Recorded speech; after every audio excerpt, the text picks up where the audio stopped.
Series आप देख रहे हैं गम ना करो, और अक्सर हमारे गम होते हैं पास्ट से रिलेटेड। अस्सलाम वालेकुम रहमतुल्लाहि वबरकातुहू। मैं नदीम खान। आज बात करेंगे पास्ट के गमों की, यानी हमारा माजी कैसा गुज़रा। असल में जब भी हम माजी के गमों की बात करते हैं तो तीन तरह से इंसान को माजी परेशान करता है। एक तो इंसान ऐसी तमन्नाएं करता है जो पूरी नहीं हो सकती। कुछ लोग कहते हैं कि हमारा बचपन हमें वापस लौटा दो, हमें स्कूल लाइफ में वापस भेज दो, हमें कॉलेज लाइफ में वापस भेज दो, और अक्सर लोगों को आप इसी तरह रोते हुए देखेंगे। और कुछ लोग ऐसे होते हैं जिनके साथ पास्ट से रिलेटेड ऐसी कोई ट्रेजेडी होती है जो अब सही नहीं हो सकती, और जिसके घाव इतने गहरे होते हैं कि वो भर नहीं सकते।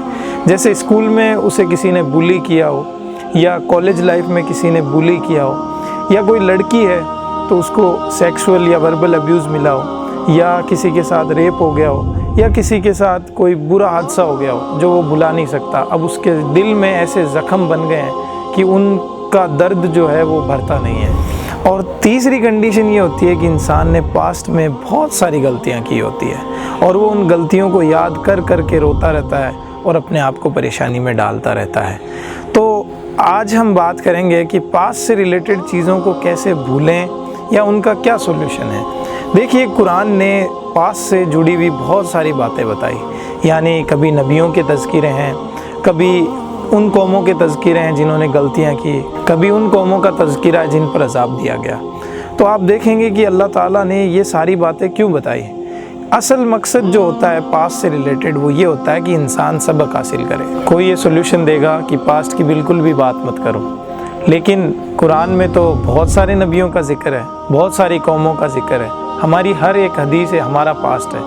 तो पास्ट के बारे में बात नहीं करना कोई सोल्यूशन नहीं है, लेकिन पास्ट से रिलेटेड रोना बिल्कुल गलत है। आप आटे को वापस गेहूँ नहीं बना सकते, आप दरिया को वापस पीछे की तरफ नहीं फेर सकते, आप दूध को थनों में नहीं डाल सकते। ये दुनिया का निज़ाम है। अगर अल्लाह ताला ने आपके साथ आपके पास्ट में कुछ चीज़ें रखी जिससे आपको क्या करना चाहिए था वो आपने नहीं समझा, तो आप वाकई में उसे गम बना लेंगे। पास्ट से जुड़ी हुई जो असल बात वो ये है, जो हो गया वो हो गया।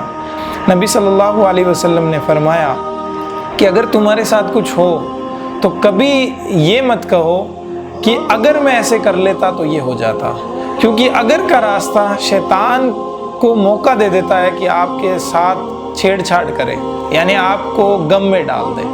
तो जाहिर सी बात है कि नबी सल्लल्लाहु अलैहि वसल्लम ने ऐसा करने से क्यों मना किया, क्योंकि जब इंसान अपनी गलतियों पे गौर करता है तो कहता है कि अगर मैं पढ़ लेता तो मैं पास हो जाता, अगर मैं ये कर लेता तो वो हो जाता, और अगर मैं उस दिन गाड़ी में नहीं जाता तो मेरा एक्सीडेंट नहीं होता, मेरे पैर की नहीं लगती, मेरे हाथ की नहीं लगती। तो नबी सल्लल्लाहु अलैहि वसल्लम ने फरमाया कि जब भी कोई ऐसी चीज़ हो तो अगर मत कहो, और ये कहो कि जो अल्लाह ने चाहा वो हुआ। कदर अल्लाह, जो अल्लाह ने कदर किया था, जो तकदीर में लिखा था वो ही हुआ। तो अब एक तो बात ये हो गई कि इंसान अल्लाह ताला की तकदीर पे, जो अल्लाह ने कदर नाजिल की, उस पर राज़ी हो जाए। पास्ट का असल मकसद यही है कि इंसान अपने पास्ट से सबक ले, अपने माजी से सबक ले कि मैं दोबारा नहीं करूँगा, मैं तौबा करता हूँ। जिस तरह जंग ओहद हमारे लिए एक सबक है। जंग ओहद में नबी सल्लल्लाहु अलैहि वसल्लम ने एक हुक्म दिया, और सहाबा में से कुछ लोगों ने उस हुक्म की तामील नहीं की, यानी उसमें कुछ कोताही हो गई, और उस एक कोताही की वजह से मुसलमान जो जीत रहे थे उन्होंने अपना बहुत बड़ा नुकसान कर लिया। लेकिन ओहद के बारे में हमें सबक क्या मिला कि हमें हर हाल में नबी सल्लल्लाहु अलैहि वसल्लम की इत्तिबा करनी है, इताअत करनी है, उनके हुक्म को मानना है। तो ये पास्ट से हमें एक ही चीज़ समझनी है, आज से ही अपनी गलतियों को लिखें, पॉइंट आउट करें जो जो आपने पास्ट में गलतियां की है। अब उसका सोल्यूशन क्या है? सोल्यूशन यही है कि हम वो गलतियां दोबारा ना करें, और अगर हमारे साथ कोई ऐसी चीज़ हो गई जो हमारे लिए ट्रेजेडी थी तो उसको भूल जाने में बेहतरी है। इंशाअल्लाह अल्लाह अज़र देगा, और हमने ज़माने जाहिलियत में जो भी गलत काम किए, अगर हम इस्लाम ले आए तो अल्लाह माफ़ कर देगा। और पास्ट में जाने की तमन्नाएं करना बिल्कुल गलत है, बेबुनियाद है, उसका कोई हल नहीं है। क्योंकि जिंदों की सुन्नत यह है कि काफ़िला आगे की तरफ चलता है, लोग कभी पीछे की तरफ नहीं जाते हैं। یہ جندوں کی سنت ہے۔ باقی اگر ہم تمنائیں کرتے رہیں تو اپنی پوری زندگی بھر کرتے رہیں بھلے، لیکن ہم کبھی اپنی اسکول لائف میں، پاسٹ میں، کالج لائف میں نہیں جا سکتے۔